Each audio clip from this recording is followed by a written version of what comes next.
A very good morning, welcome. It's Jeff Laughton online on Wednesday the 16th of July, about just before 10:30.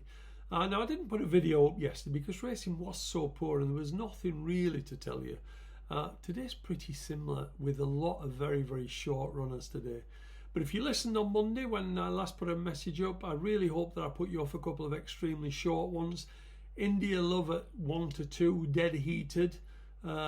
Which would have been a huge loss had you backed that, and Displaying at 2 to 5 was a well beaten third, so I hope I managed to put you off back in those short ones. So just because they are short doesn't mean they're all going to win, and I will go through the ones today and tell you whether it's a bet or an avoid. Before we start, if you haven't already, please hit the subscribe button, then you're not hanging around on days like yesterday when I don't put a video up, as YouTube will notify you when I do. And if you want to be a little bit more select, please inquire regarding my private service at the email address below, jefflaughtonmanagement@gmail.com. Now we're currently 12 out of 12 winning weeks since the start of the flat season in March, with a profit of 183 points. There are two maximum bets on there today, so if you want to know what they are, drop me an email at the email address. So let's start at Bath today. In the 250, looking at the betting, it should centre around the two at the top of the market. USS Charleston caught the eye actually on both his runs and appears to have the best form. But on a line through a horse called Kuna, there is little between those front two in the market. I think USS Charleston will probably win, but I wouldn't want to be taking 8 to 11 about it.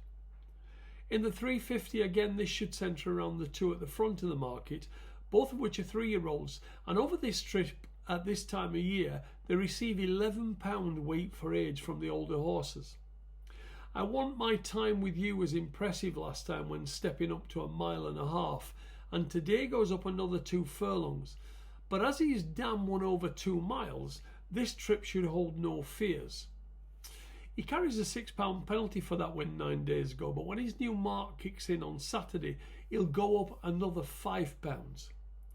Captain Brett, on the other hand, won well at Yarmouth 3 weeks ago, but that did look a poor race and he went up £6 for that win.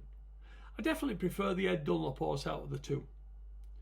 Over at Catterick in the 3 o'clock, I was quite taken with Gilali last week, where she stayed on strongly, having made the run over 5 furlongs. She was only beaten ahead and they pulled 4 lengths clear. Now the handicapper has already reassessed her and she's due to go up another £5 from Saturday, so she's well in today. I'm also not sure that she truly wants 6 furlongs, so while she would be my preference, there is a note of caution attached. In the 630, again the two at the front of the market, the two to concentrate on, Miss Your Chance won on debut at Redcar, but managed to get the Golden Highway against the Far Rail, which is always worth a few pounds at Redcar. She was then thought good enough to run in the Queen Mary at Royal Ascot, where she went off 80 to 1 and finished 19th of the 22 runners. But that really doesn't tell the true story, because she raced prominently for a long way and was eased when beaten. Rose of Spain, if you remember, went off 2 to 5 on debut, but I did give you a note of caution saying she wasn't any star, and she did get beaten. Now I do expect improvement from her today, but it's not a race I really want to bet in. Over at Yarmouth, there are some short ones there. In the 640, Schrodinger's Cat ought to be winning this after the second at Windsor last time. But Arctic Wind showed a lot of pace at Salisbury over 5 furlongs before weakening in the final furlong. With normal improvement and a drop back to 5, he could represent the value bet in this race, but I haven't played.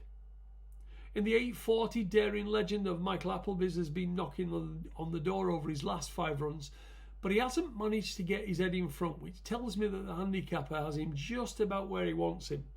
They have put a good £5 claimer back on board today, and that may swing the difference, and whilst I think he's the likely winner, I could see him being beaten again. Finally at Foslas in the 630, first time ran a cracker on his second start at Salisbury last time. He didn't get a clear passage at all until late, before staying on strongly into second, behind the Lily Agnes winner, Italica. Whilst the fourth horse, Orion's Belt, has since won as well at Newmarket, winning a maiden by almost 4 lengths, so that would represent good form. I know they expect Lieutenant Kiji to improve plenty, but he surely will have to he'll have to improve a ton to beat first time. In the 7 o'clock, this is an interesting race with Conscript of Clive Cox's returning from an absence of 408 days, and he really could be anything. But Peter the Wolf's handicap form is rock solid. 2 runs ago at Leicester, he finished a respectable third behind Hucklebrook and Prince of Spain. Hucklebrook then went to York and won a 0 to 105 handicap there, and Prince of Spain subsequently went to Newmarket's July meeting last week and won a heritage handicap, and that would be very strong form for a maiden race. Last time out he could only finish 5th at Windsor, but he was drawn 12 that day and had to do his racing down the unfavoured centre of the track. He could be vulnerable to any fast improver, but his level of form is superior to these at this stage. So I'm going to leave it there for today. Hopefully the rest of the week is going to start looking more competitive than it does today.